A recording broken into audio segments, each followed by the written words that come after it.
I guess Berkeley is also in this interview today. Wow. It's okay. I look tall and big compared to you. I need to like sit back like this. Yeah, there we go. Now you look tall. All right. Yeah, we always are happy to work around Berkeley, basically. That's all right. We love him for it. All right. So we have not been on a podcast since our explanation of our evacuation elopement. And look at you a little bit, so maybe sit back. Maybe Berkeley, can you come in the middle? I think he's okay. All right, we're just gonna be far apart. That's okay. All right. So yeah, what has been going on? Wow. Life has been life. Question. I had a couple of icebreakers I could just ask right off the bat. Icebreakers with me? Wow, we need icebreakers around here. Well, only got 3 questions written down. So it's the only thing he wants to know about me. The first one's fun. Okay. If you have to be face to face with a gator or a shark, which one? If you had to pick gator or shark, what are you more scared of? I'd be more scared of a shark. Oh, because alligators, you're supposed to like roll with them. Like you're supposed to roll with the homies. But like a shark, yeah, if you're in the water, you can't just hop on the back of a shark and do some barrel rolls. Yeah. Plus, I feel like gators are in like shallower water. You could jump on top of them. You could contain them more. I feel like with sharks, nah. Yeah, you can swim away super fast. As if you're in the element of a shark where they are. That's not your natural element. Yeah.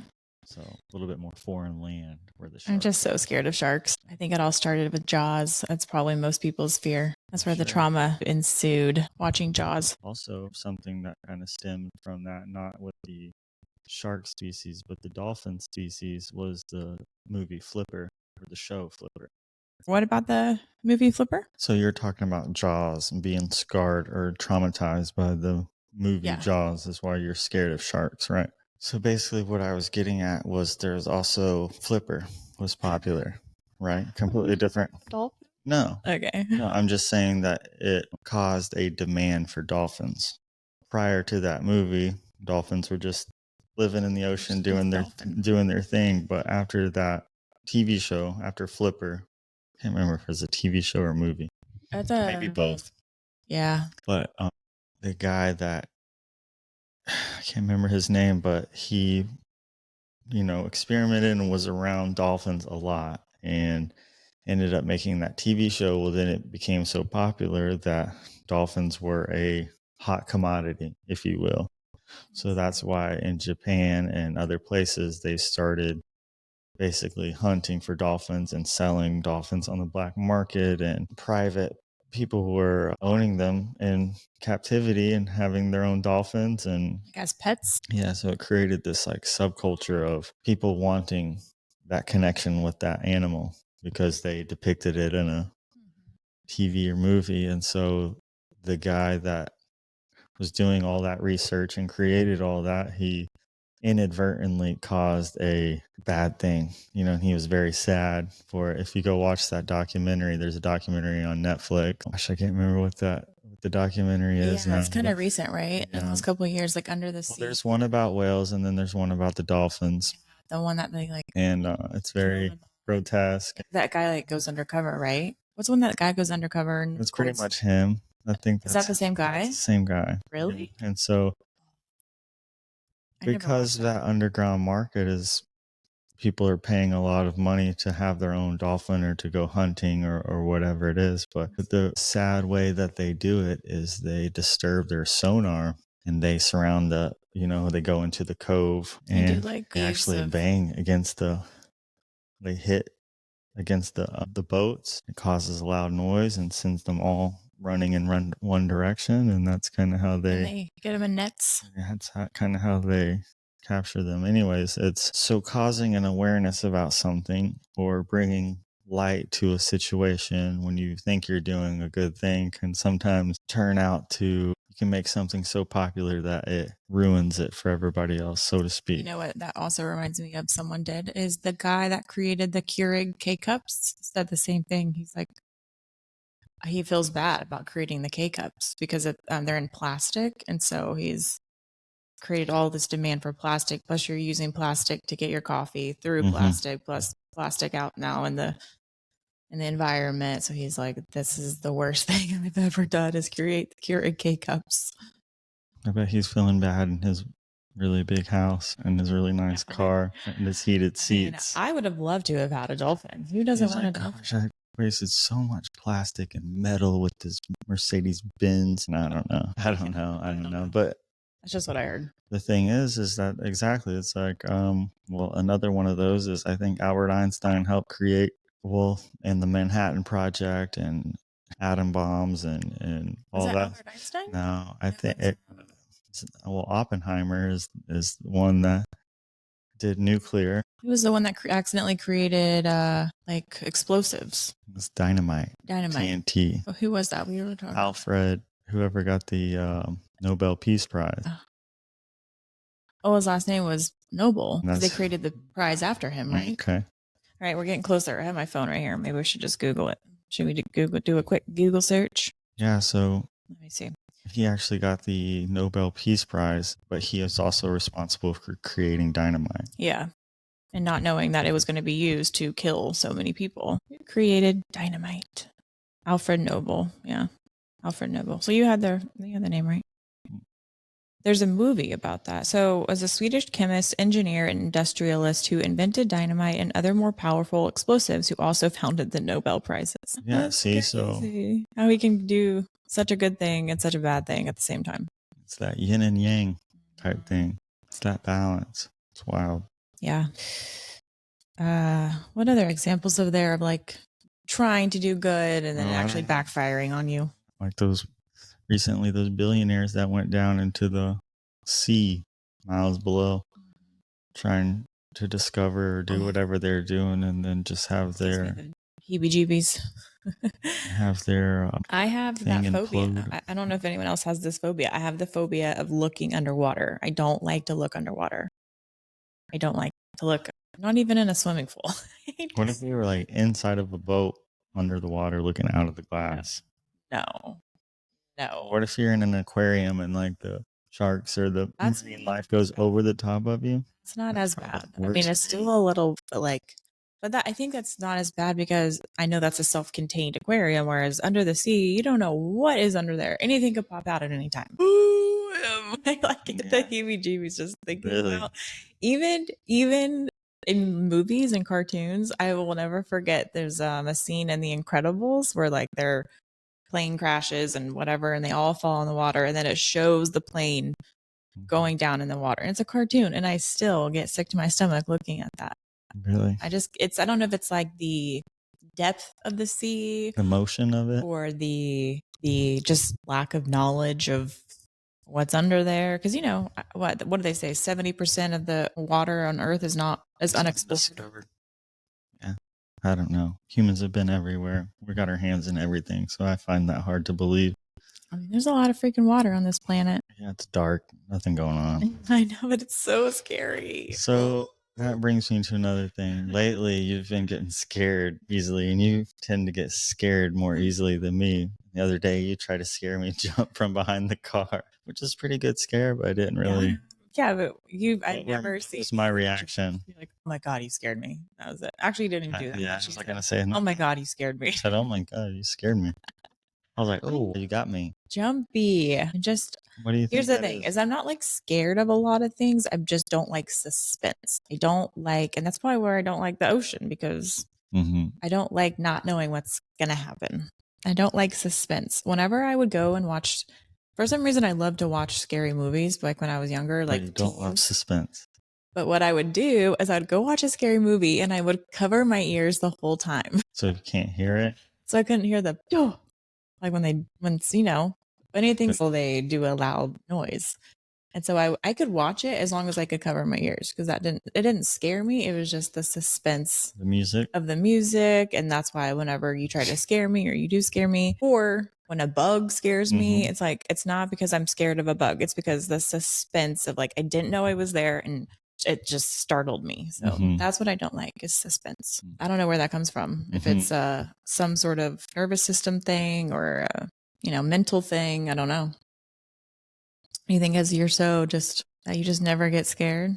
Or why do you think you never get scared, or you're not jumpy as me? Yeah, because I'm not concerned about being attacked or like, I don't have any like on edge all the yeah, time. I don't have any overwhelming nerves of Do you think that's something going good to or happen. bad? Both. I think it's good and bad because it's good in the fact that I stay calm.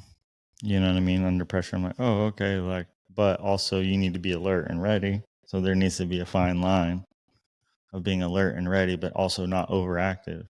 Well, that and just not being a robot and have some sort of emotion where you can, where you're not just a robot. Right. I don't think I'm a robot.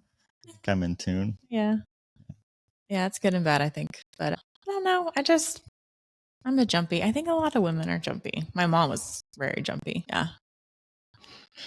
Yeah, I'm just not bothered by a lot. So what bothers you? Snakes. Your snakes are like my under the sea Like phobia. if I walked into this living room and there were snakes all over the place, I'd be like, What else bothers you? Groups of snakes. No, I think, and I can almost pinpoint why the snake things bother me so much. And when I was a kid, my aunt was working as a lifeguard out of the country club, and she asked me to turn the hose on or off or something. And so I had to go outside of the pool. There's a chain link fence around the pool area there at the country club. And I walked around and I went to turn the hose off. And as I turned the hose off, I turned around, I'm about run into this tree almost. I'm 3 feet from this tree, and at eye level, there's just this snake, and his head comes off the tree, and we're a couple feet apart, and his tongue is just wagging. It's just right there, and his tongue is wagging like it's kind of this little thing. Yeah, we're eye level, and I'm just like, dude, that's weird. So how old were you? Maybe 10 or 12. 10, young enough to know I didn't like it, but it literally jumped down off the tree, down on the ground, went right by me, under the chain link fence into the pool area, went up into this chair, like a folding chair, one of those old school 3-piece folding chair, lawn chair, whatever it is. And I'm like, oh, there's a snake. I'm freaking out, My aunt is like, her boyfriend and husband that they've been together forever, he grabs a broomstick, and this thing comes up out of the chair and it's hissing at him. He's hitting it, and he finally gets this thing where it's kind of beat into submission. The broomstick is broken in 2 pieces. The snake is now torn completely in half, and he has half the snake on this broomstick and half the snake on this other broomstick, and that snake was still hissing at him, moving around, and that traumatized me or tormented me as a young kid, seeing an animal split in half, still trying to attack. And I'm thinking, how do the species of animal survive on Earth with no arms and no legs, and just causing havoc and doing whatever it wants to do, and being its body being severed in half and just still, and then it was like it knew what it was doing. It was taunting you guys. Just the fact that it was hissing at you, and then it went over here and it hissed over at other people. Ugh. Yeah, gross. It was so after that I was like, no, I don't mess with these, and I haven't. Not my thing. Other than that, like, spiders don't bother me, or nothing really gets to me too much. Yeah. I don't like sitting in traffic too much. That's kind of one thing that's gotten to me as I've gotten a little bit older. I used to not mind it because I would drive over the bridge to Siesta Key, and I would sit in traffic a lot going to work. And I found the way I could combat that, if the traffic was really bad, I would park my car and walk over the bridge. It's like, almost a mile, or I would take my skateboard and skateboard over the bridge. So I kind of found ways to not let that stuff bother me. But as I've gotten older and I'm sitting in traffic, it seems like very pointless. Like, you look around and there's always just one person in every car. And it's like, dude, there's 5,000 cars out here, and we're all driving big SUVs and trucks and this. And it's like, we could all be on bikes, or we could all. That's why California does the hub lane. They reward you for carpooling. Yeah, but even that is silly, because it's like people will still go down it with one person. They'll have a inflatable doll dressed up as someone, It's like, I mean, that rarely happens. I bet it's happening right now. It's happening right now. Someone's got a ball cap on a blow up doll going down the HOV lane going 85 and thinking they're sneaky. I've never seen it. I mean, they'll get their karma. They'll get payback somehow.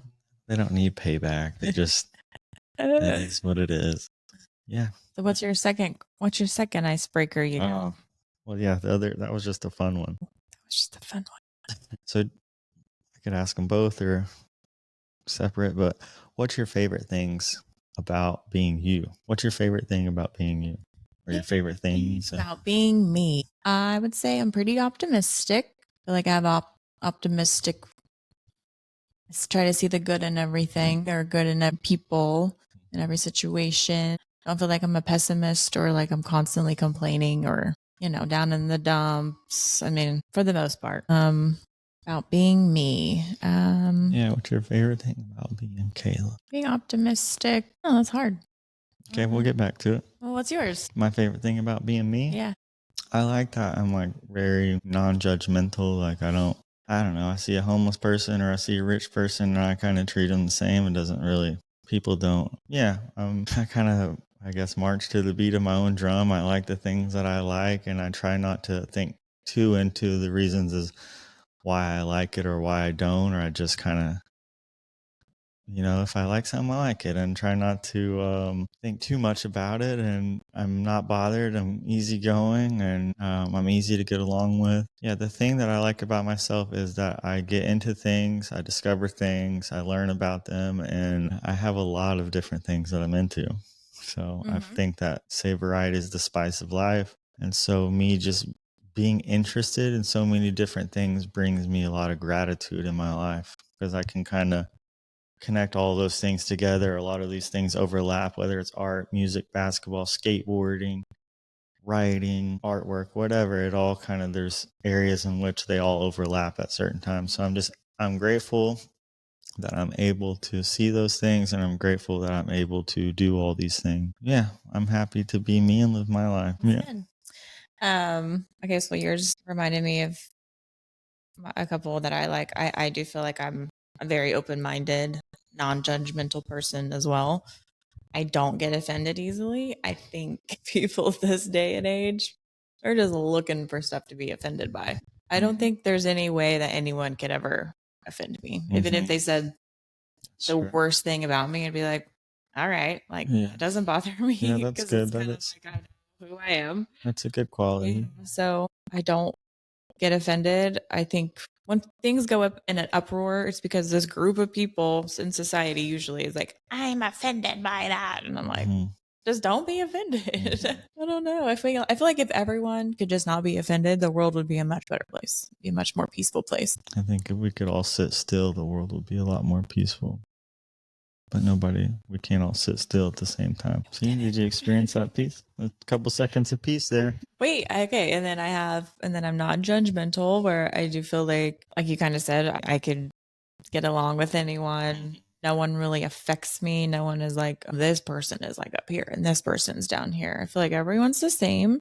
I do wish that everyone could know themselves more to know how they act, if that makes sense. Like, if you are a mean person, if you're a bully, if you whatever are manipulative, I just wish everyone could self-reflect and change themselves to be better. But I still don't judge them because I look at them and I see trauma or triggers that they need to work on. And I feel like everyone just reacting from a place of where they are emotionally. So I just wish everyone could self-reflect and try to be their best, but I still don't judge them. Yeah, just non-judgmental, open-minded. What do you think's the first step in telling someone or allowing them to self-reflect to be better for themselves and others?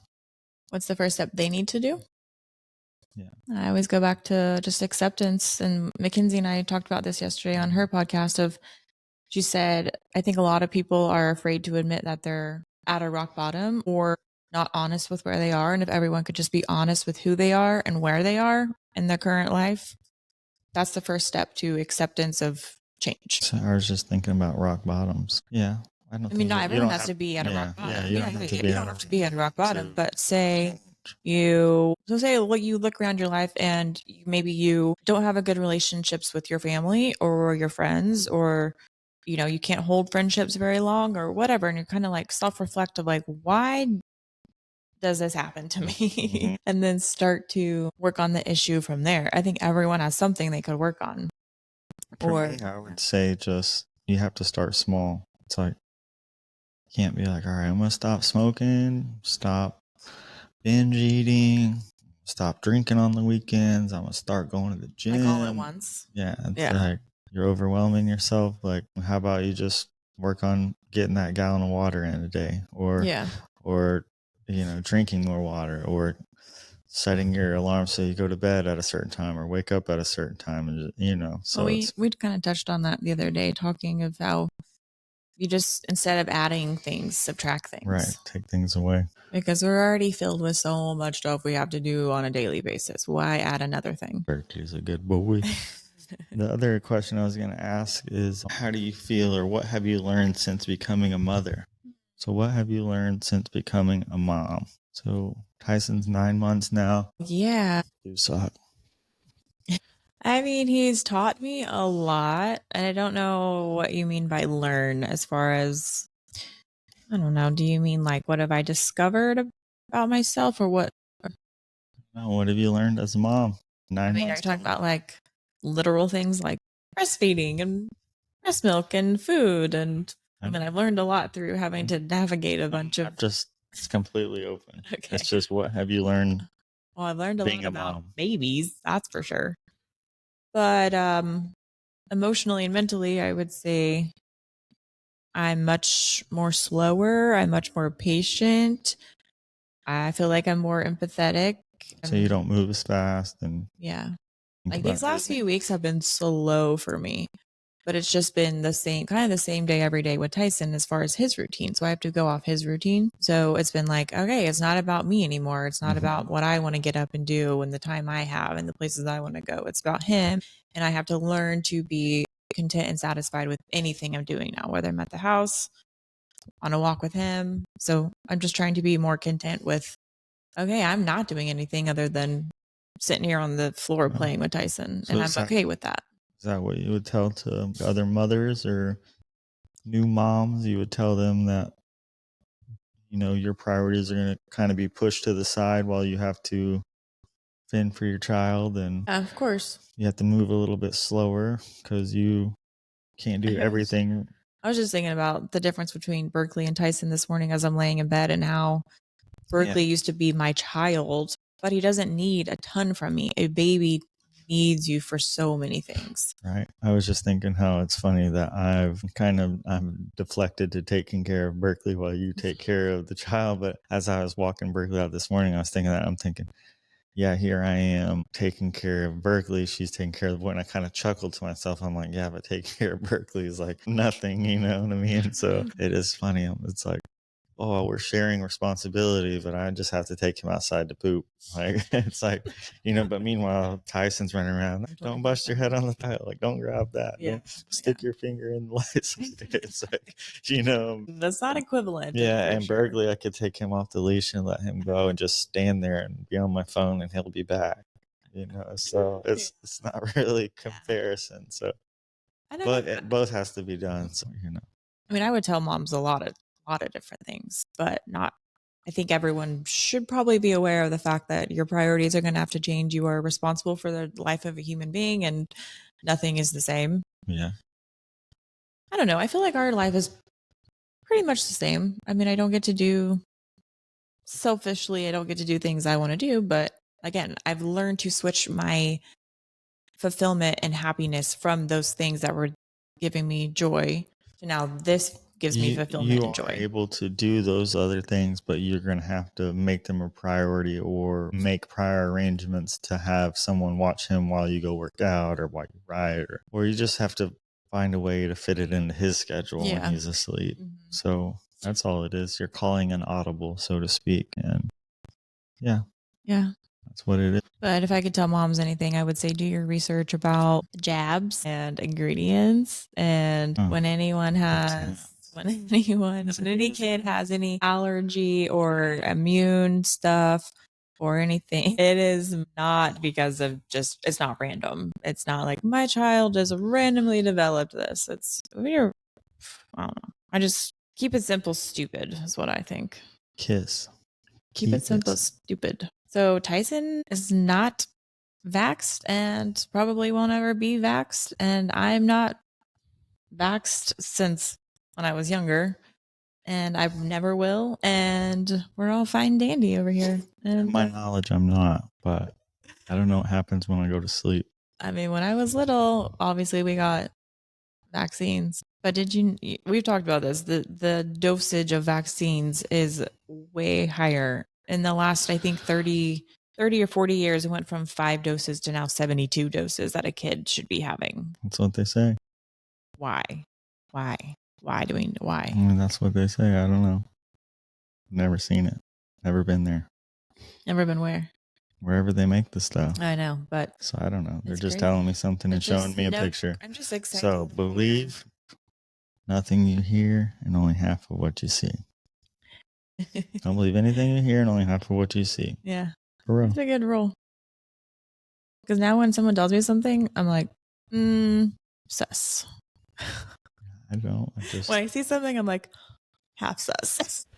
Half sus. See this guy out here hitting on this ball out in the fairway, and I see him hitting it, and I think, it looked like a good shot, but could have gone left, could have gone right, could have gone straight.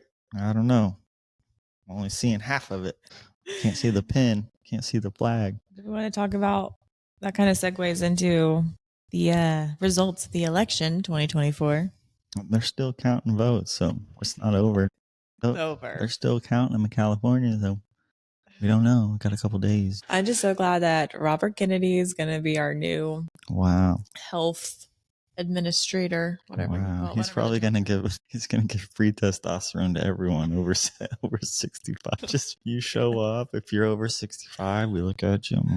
Yeah, turn around. Okay.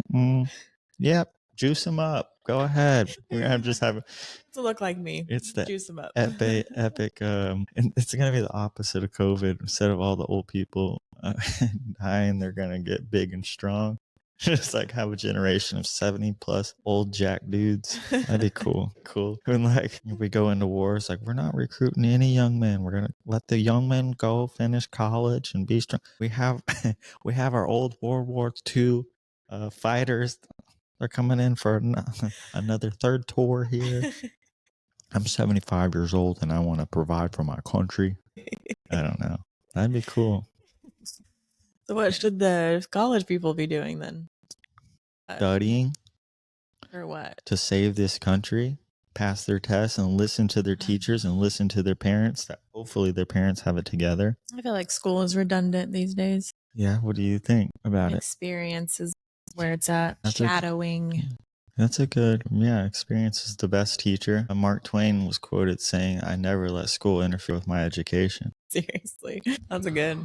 Yeah. That's good. Because if you think about it, kids choose something they think they want to do because why? Because I don't know. They just choose it. They've never actually been in it, shadowing. Maybe some of them. I got a degree solely based on something outside of me that I thought I needed to do. I didn't know what business administration was, but I thought that's what Grandpa did, and that's what people did. Right. I kind of went off what my family did, and now I don't do that at all. I wish I would have spent my 18, 19, 20 years old exploring other things and different categories of business that I might be interested in instead of wasting 4 years just to not use my degree at all. Well, we could flip that coin, or we could do the other thing and say, I wasted my time by just partying and running around and getting into these subcultures and, skateboarding. And you could say I wasted my time when I should have been studying and getting a degree. So sure, I have a lot of life experiences and a lot of lessons learned about life. Street cred. What taught you more about life? The 2 years of college? To be honest with you both. Because I was going to a Christian university. I was attending church. I was playing college basketball. So I was living, 2 different ways almost, so to speak. But it's what I wanted to do. I wanted to play basketball. I wanted to go to school, but I also wanted to go to concerts on the weekend, Experiment. No, I learned about the full spectrum of life. You know what I mean? If I would have stayed in that college and wouldn't have gone to those concerts, I would have known that life. If I didn't go to church and I didn't play basketball and I wasn't surrounded by a bunch of Christians and people like that, and was just going to these concerts on the weekend and raves and all this stuff, if I was just doing that, then I would have just known that life. So I experienced a lot of different life within those short amount of years. And it was very impactful because I learned how people truly are. I didn't see just people pretending to be Christians or people that are Christian. I didn't just live in that bubble. I expanded my perceptions and I saw how people really act when they're intoxicated, when they're under the influence, when they're free or whatever you want to call it, under the influence or whatever. I saw different people in a different light that way, and I saw people in a light this way. Yep. And so both of those are truth. Those are are those people living in their what they think is their authentic self. So I don't judge that person that's doing that. I don't judge that person that's doing this. I just, hope that those people find their balance, hope they find their internal peace and stand on what they believe in. So we want to do like a quick one more question and then be done. Yeah. Do you have a question? Or do we want to bring Tyson in here? I'll bring him. Do you have a question for me? More. You only asked me two. I asked you three. What do you like about yourself, or what's your favorite thing about yourself? What do you learn about being a mom? And then the shark. Alligator. That's three. There's only three kinds of people in this world. Those that can count and those that can't. Edit that. He's going to get the man. The man. Quick swig of energy drink. Sin. So bright right away. Does Mama have a silly thing on her head? Here, I just can put him down on the. Just a little man. You're so cute. Oh, okay. Oh, good burp. Another. There he goes. What's up, buddy? Yummy. All right. Well, yeah. Anything you want to share about Tyson? No, he's a joy. His hair is so long in the front. When do you think we're gonna go get him a haircut? Like not until 5 years. 5 years? Yeah. Growing that out.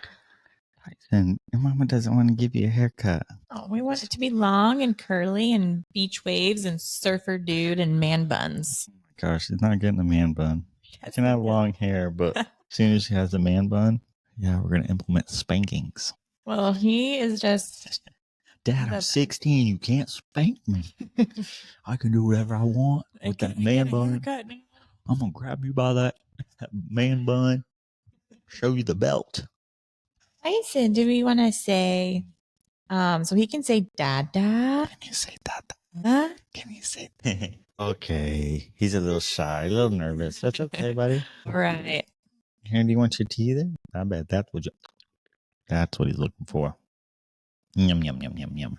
We are just the most interesting people, aren't we? What's your favorite thing about being a dad? I honestly love just hearing the word dad or being called dad. I think dad's like the coolest 3-letter word that there is. And the fact that I get to be one and now called one is very poetic. I think losing my father last November or a year ago, and it's hard. It's hard losing your dad and becoming a dad all at once. So I feel like Tyson, maybe he didn't get the best of me because I was grieving my father. And I still am. But yeah, I know that I get to not relive the relationship that me and my father had, but I get a chance to establish a very significant relationship and bond with this little kid. And me and my dad have a very special and amazing bond. And since he's passed, I know that that's what life's about.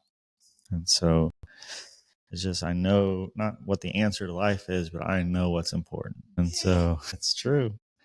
So now that I know what's important, I can live my life by that guideline. And it's kind of having faith and having faith in what you believe in and having faith in your family and your friends. And yeah, we got a lot of special people in our lives. And just like today, going for the walk, we have some random neighbors a street or two over, and they're like, if you need anything, this is where we live. And I'm Linda and my husband's Doug. And so it's just like, I don't know. I feel like we're kind of finally part of a little community and neighborhood, even though we're the youngest people here by 20 years. You like that? I kind of do like that. Like you're older people. So older. I'm not going to say old. Old is way different definition than older. All right. Well, that was a good chat. All right. We got to go take care of this little man. We get to go spend the day with him now. Yeah. Yeah, he'll be talking before we know it. You were a newborn. He'll be talking before you know it. He's already pulling himself up. You've changed so much. So fun to watch him grow and learn. Best thing. I love being your mom. I love you. I love you so much. This lady at the dog park, she said, I think that baby's a little cold. He's resilient. Yeah. I'm like, he's 9 months old. It's been cold here in Florida like 2 days. So I'm just trying to get him out into the cold so he even knows that it exists. Like, and then the one chance I get, it's like, people are criticizing you. It's okay. I noticed that, like, as a parent now, that everybody has their different parenting styles or what they do or how things are done, but you just got to do what works for you guys. Special thing. Ready? I love you. Aww. You like that? I love you. Hey, you want to do it one more time? Look. I love you. All right, guys. Well, I guess that's it. We're going to take care of this little man. We're going to watch people hit their fairway shots from the 8th hole here out in the middle of the fairway. And hopefully this little baby gator doesn't get anybody today. So All right. Keep your arms, legs, and hands inside the golf cart at all times. Let's go. Bye.